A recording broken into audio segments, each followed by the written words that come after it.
వీళ్ళు నిర్వర్తించాలి. Welcome back to you. Prem Gandhi garu, good evening. Prem Gandhi garu వినిపిస్తుందా? Good evening. Good evening. Almost ఒక 20 లక్షలకు పైగా ఎకరాల భూములకు విముక్తి దొరకబోతోంది. సమస్యలో ఉన్నటువంటి భూములన్నిటి కూడా ఒక పరిష్కారం రాబోతోంది. ధరణి ఒక తప్పుల తడకగా ఉంది. ధరణిలో చాలా సమస్యలన్నీ అట్లాగే పెండింగ్లో ఉన్నాయి. ఈరోజు కాంగ్రెస్ పార్టీ తీసుకొచ్చినటువంటి ఈ పోర్టల్ ఏదైతే ఉందో, అఫ్కోర్స్ ఇందాక దిలీప్ రెడ్డి గారు అన్న మాటను కొంత కాంగ్రెస్ పార్టీ నుంచి కూడా ఏకీభవించాల్సినటువంటి అవసరం ఉంది. పూర్తిగా ధరణి పోర్టలే తప్పు, వ్యవస్థే తప్పు అని లేదు, దాన్ని కొంత మార్పులు చేర్పులు చేస్తున్నది మాత్రం కనిపిస్తోంది. సో ఒక పాత సిస్టమ్ మాత్రం ఇక్కడ వస్తోంది. చాలా ఎకరాల భూమి, లక్షల ఎకరాల భూమికి ఈరోజు కొంత గుర్తింపు దొరకబోతుంది అనుకోవచ్చా? ప్రభుత్వ నిర్ణయాన్ని మీరు ఎట్లా చూస్తారు? ముందుగా ఐ న్యూస్ ప్రేక్షకులు, అలాగే వివిధ పార్టీ నుంచి నాయకులకు, విశ్లేషకులకు అందరికీ నమస్కారం. స్వామి శరణం అయ్యప్ప. మనం ఇక్కడ కొన్ని వాస్తవాలు గమనించాల్సినటువంటి అవసరం ఉంది. ఏదేమైనా కానీ సరే, ప్రభుత్వంలో ఉన్నటువంటి ప్రభుత్వాన్ని గౌరవించాల్సిన అవసరం ప్రతిపక్షానికి కానీ లేదా భారతీయ జనతా పార్టీకి కానీ అందరికీ అవసరం ఉన్నటువంటి దాఖలాలు ఉన్నాయి. మేము గౌరవిస్తున్నాం, కానీ జరుగుతున్నటువంటి లోపాలు ఎంతవరకు సమర్థించగలిగారు అనేది పూర్తిగా ఆది చూడాల్సినటువంటి అవసరం ఉంది. మొన్నటికి మొన్న విగ్రహ రాజకీయం, ఒక విగ్రహాన్ని తీసి ఇంకొక విగ్రహం ఏదో పెట్టినాం అంటున్నాము. ఇవాళ ఈ పోర్టల్ తీసి ఆ పోర్టల్ పెట్టినంటున్నారు. నేను ఏమంటున్నా, భూమాత చేస్తారా, ఏది చేస్తారా అనేది పక్కన పెడదాము.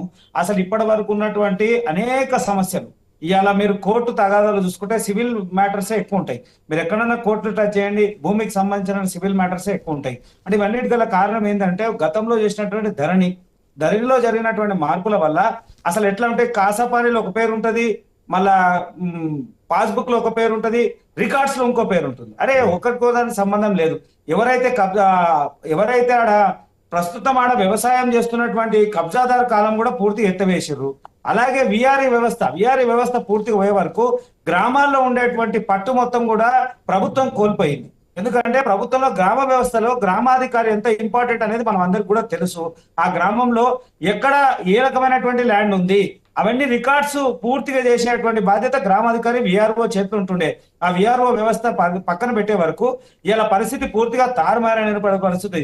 దాన్ని అడ్డం పెట్టుకొని గత ప్రభుత్వము అనేక ప్రభుత్వ స్థలాలని కబ్జా చేసింది. ప్రభుత్వ స్థలాన్ని వాళ్ళ సొంత అవసరాలకు లేదా సొంత వ్యక్తుల పేర్ల మీద మార్చుకుందని చాలా సందర్భాల్లో విన్నాము. అమాయకులైనటువంటి రైతుల భూములని కూడా వాళ్ళ పేర్ల మీద ధరణి అని వచ్చే వరకు, ఎందుకంటే ఒక ఉదాహరణలు కొన్ని చూసినాం మనం, అది ప్రత్యేకమైన పేపర్లలో కూడా వచ్చింది. ఎప్పుడో 10 సంవత్సరాల కింద అమ్మితే ధరణిలో మళ్ళా అమ్మినాయన పేరు మళ్ళీ ఎక్కింది. అంటే ఈ విషయం ఎట్లా ఎక్కింది, అసలు ఏదైనా రీజన్ అంటే ఆ రోజుల్లో ఉన్నటువంటి పరిస్థితులు. కొంతమంది ఖాళీ సాదా బైనామా తీసుకొని రాసి పెట్టుకొని వ్యవసాయం చేసిన వాళ్ళు ఉన్నారు, సాదా బైనామా మీద రిజిస్ట్రేషన్ చేసుకున్నారు, సాదా బైనామా మీద పాస్బుక్ వచ్చిన ఉన్నారు.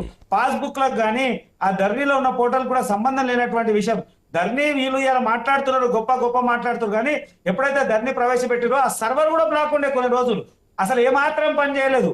దాని తర్వాత సవరించిన తర్వాత జరిగినటువంటి మార్పుల్లో కొంత అంతో మార్పు జరిగింది. ఇలా ఈ ప్రభుత్వం కూడా మార్పు దిశగా అయితే కాంగ్రెస్ ఒకటే ఆలోచిస్తా ఉంది, రేవంత్ రెడ్డి ప్రభుత్వమా లేదా కాంగ్రెస్ ప్రభుత్వమా, కానీ గత ప్రభుత్వం యొక్క ఆనవాళ్ళు ఉండొద్దు అనేటువంటి ప్రయత్నం చేస్తుంది తప్ప ప్రజలకు మంచి చేయాలనేటువంటి ప్రయత్నం ఎక్కడ కూడా చేస్తలేదు. ఒకవేళ ప్రజలకు మంచి చేయాలనేటువంటి ప్రయత్నం ఉంటే అనేక ఈ పోర్టల్ విషయంలో గతంలో బీఆర్ఎస్ పార్టీ అధికారంలో ఉన్నప్పుడు కూడా దీనిపైన వ్యతిరేకత వచ్చింది కొంతవరకు. చాలా ఎకరాల భూమి, లక్షల ఎకరాల భూమి వల్ల పాత వాళ్ల పైన వెళ్ళాయి. కేసీఆర్ తనకు కావాల్సిన వాళ్ళ కోసమే ఈ ధరణి పోర్టల్ తీసుకొచ్చారన్న ఆరోపణలు కూడా వచ్చాయి. బట్ ఈరోజు కాంగ్రెస్ పార్టీ ప్రభుత్వం వచ్చిన తర్వాత ఆ ఆరోపణ చేయకుండా దాన్ని కొన్ని సలహాలు, సూచనలతోటి కొన్ని సవరింపులు చేస్తోంది. సో దీన్ని ఎట్లా చూడొచ్చు? అంటే వీళ్ళిద్దరికి లోపాయకార ఒప్పందం ఉండుండొచ్చు, మనం ఎప్పుడు కూడా ఇచ్చేయాల్సినటువంటి అవసరం లేదు. మొదటి నుంచి కూడా మీరు గమనిస్తా ఉండండి. లోపాయకార ఒప్పందం అంటున్నారు మీరు కూడా ఎన్నికల టైంలో మీ భూమి పేరు అనుకుంటా, మీ భూమి అని తీసుకొచ్చారు. పోర్టల్ వస్తుంది భారతీయ జనతా పార్టీ అధికారంలోకి వస్తే అని చెప్పేసి. సో మరి ఎవరి పేర్లు వాళ్ళు పెట్టుకుంటా ఉంటారు, దాని లోపాయకార ఒప్పందం ఎట్లా అంటారు? అయితే విషయం ఒకటే చెప్తా ఉన్నా, నేను దాంట్లో కూడా చెప్తా ఉన్నా, అసలు ఇప్పటి వరకు కూడా చేసినటువంటి విషయాలు, గత సంవత్సరం పాలన జరిగింది, అనేక సందర్భాల్లో రేవంత్ రెడ్డి గారు మాట్లాడిర్రు, వీళ్ళు 1,00,000 కోట్లు తిన్నారు, అందరికి గక్కిస్తున్నారు, ₹1 గక్కియలేదు. ఇప్పటి వరకు వాళ్ళ మీద ఎలాంటి యాక్షన్ తీసుకున్నాడో దాఖలాలు లేవు.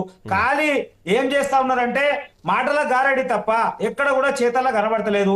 పెద్ద అవినీతి జరిగిందని అనేక సందర్భాల్లో మాట్లాడాడు ఇదే రేవంత్ రెడ్డి. మళ్ళీ ఇప్పుడు ఏం మాట్లాడాడు? ఈ పోర్టల్ అనేటువంటి ముసుగుల మళ్ళీ కాంగ్రెస్ ఏం చేయాలనుకుంటుంది?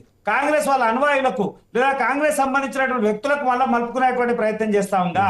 వేలాది ఎకరాల భూములు ఏవైతే ఏ ప్రభుత్వానికి సంబంధించిన భూములు కాకుండా ఎక్సెస్ ల్యాండ్ ఉన్నటువంటి భూములు, ప్రభుత్వంలో ఆధీనంలో ఉన్నటువంటి భూములు, Right. ఎక్కడ Yeah. సంబంధం లేనటువంటి ప్రేమ్ గాంధీ భూములు ఎన్నో కూడా ఢిల్లీలో చూపించినాము. వస్తా మీ దగ్గరకు వస్తా విజయ్ గారు. Good evening. సో విఆర్ఎల్ చుట్టూ ఢిల్లీలో చూపించారు. ఒక్క నిమిషం ప్రేమ్ గాంధీ గారు, ప్రేమ్ గాంధీ గారు, one second will come back to you. మళ్ళీ విఆర్ఏల చుట్టూ, విఆర్ఓల చుట్టూ, రెవెన్యూ అధికారుల చుట్టూ రైతులు తిరగడానికి